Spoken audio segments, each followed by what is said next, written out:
Good morning to my Hampstead Baptist family. It's good to be with you. Thanks for joining me as we continue walking through 1 Corinthians. We're in 1 Corinthians chapter 13.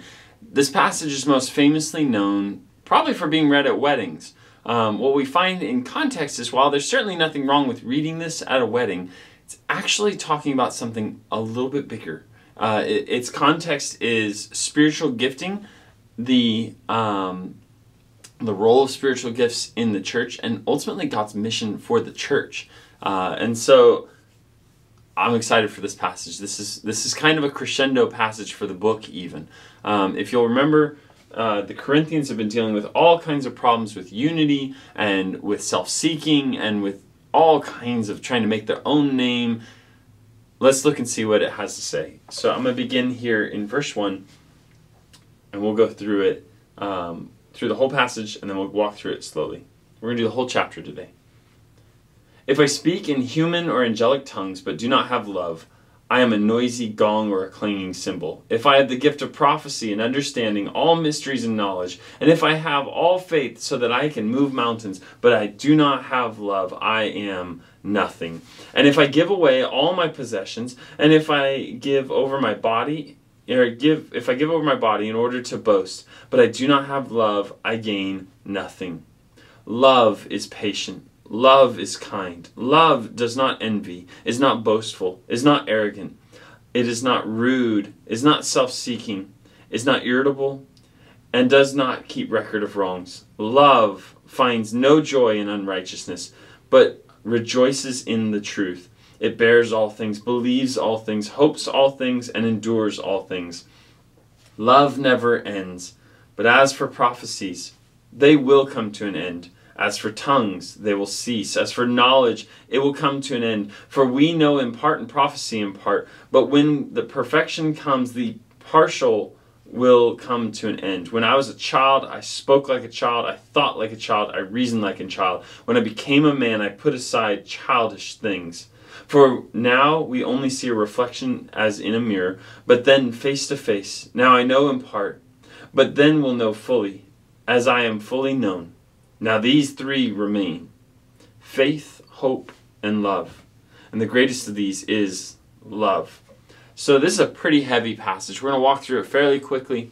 And I think you'll see kind of the aim that Paul is trying to get at. So he's just finished talking about spiritual gifts and talking with a church who are very concerned about spiritual gifts and where that puts me in a hierarchy. And if I have this gift, I don't need this person. Or because I don't have this gift, I'm not needed. Look what Paul says. He begins with verses 1 through 3 where he says, if I can speak in tongues but don't have love, I'm a noisy gong or a clanging cymbal. The gifts are worthless without love, is what we find. If I have the gift of prophecy and can understand all mysteries and all knowledge, and I have all the faith so I can move mountains, which is something Jesus said, right? If you have the faith of a mustard seed. But notice what he says, and I don't have love, I am nothing.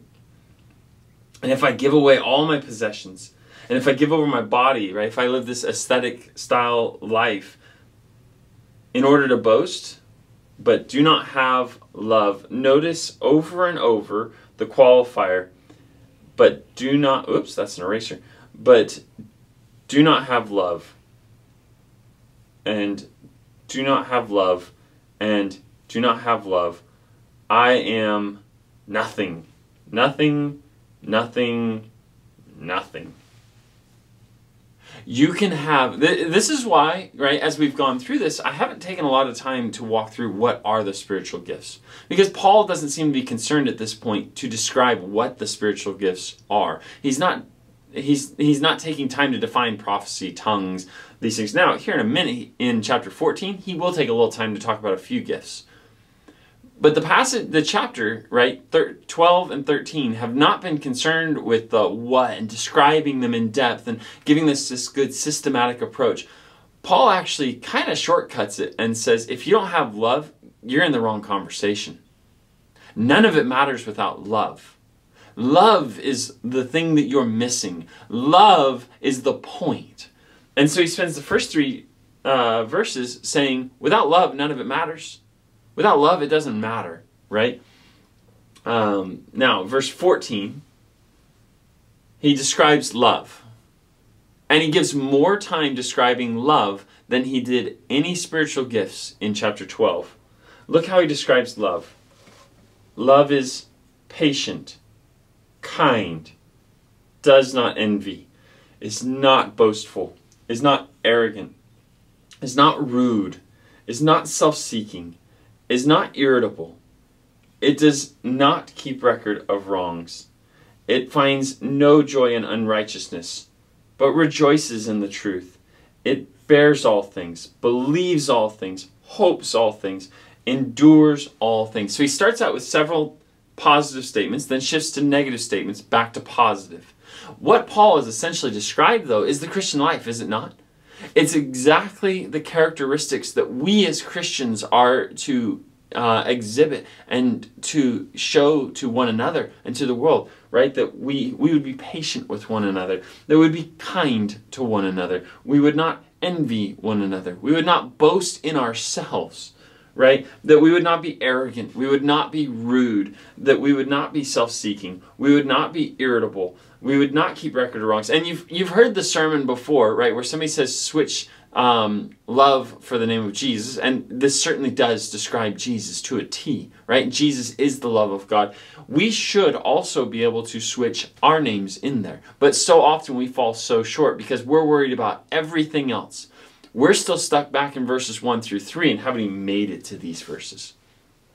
I've also never been asked, when I've talked with other people, and when other people talk with our congregation members, and people ask questions about their pastor, what's your pastor like? I'm kind of sad. As I looked at this passage for this week, I realized in a sad way that we very seldom describe one another, even at the pastor level, right? Let alone all of Christianity, let alone, right? We very seldom seek this. We very seldom seek to describe or seek after characteristics such as these.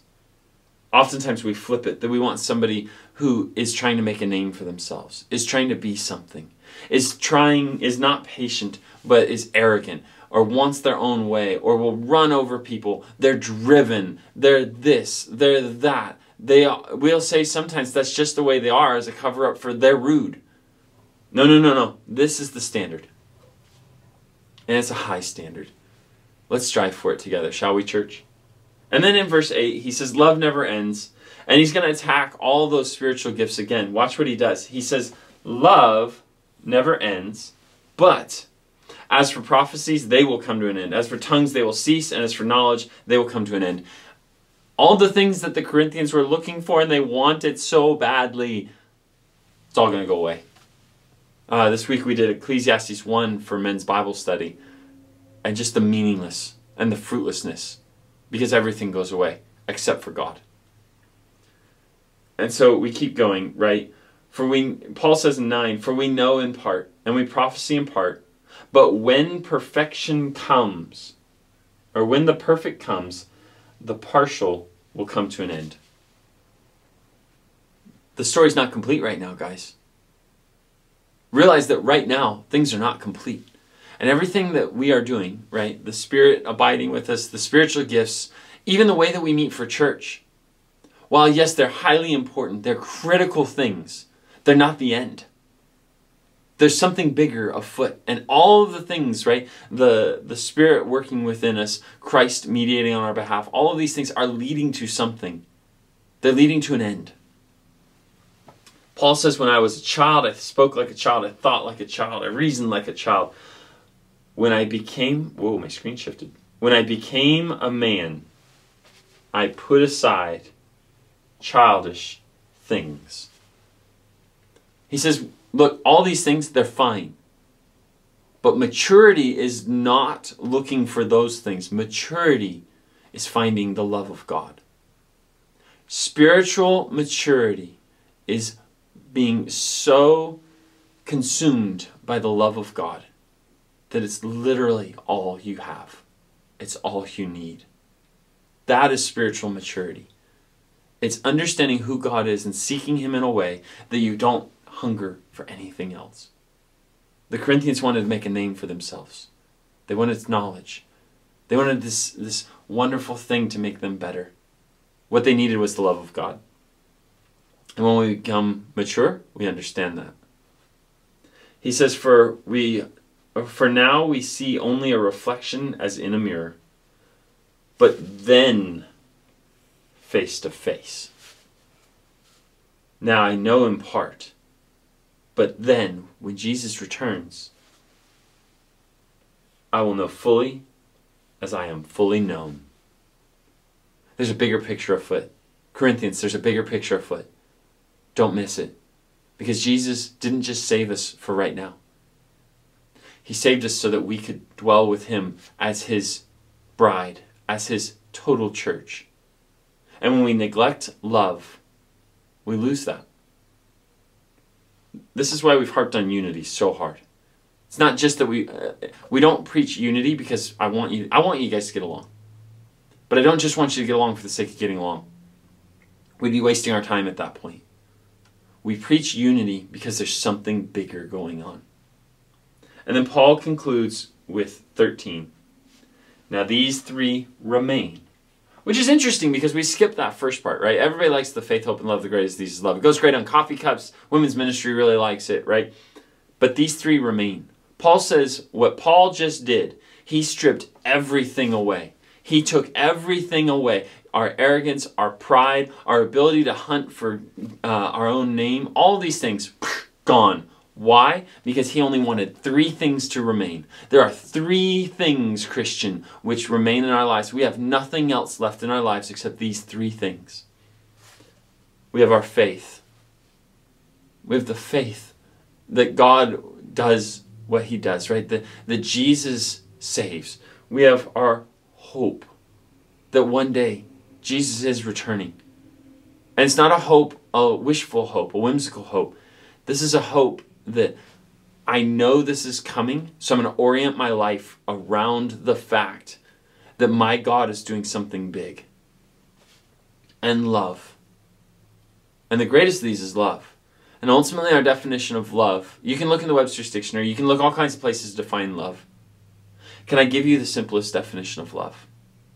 The simplest definition of love is that God, even though we are so wretched and so foul in our sin, offered his Son for us so that we would not perish, but we'd have everlasting life.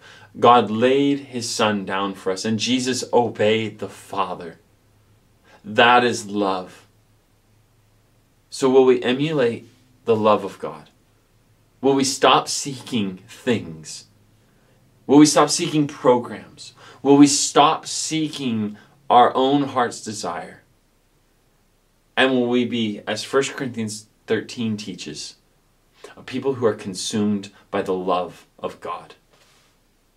Will that overflow and overwhelm those around us? Can we be a walking definition of God's love?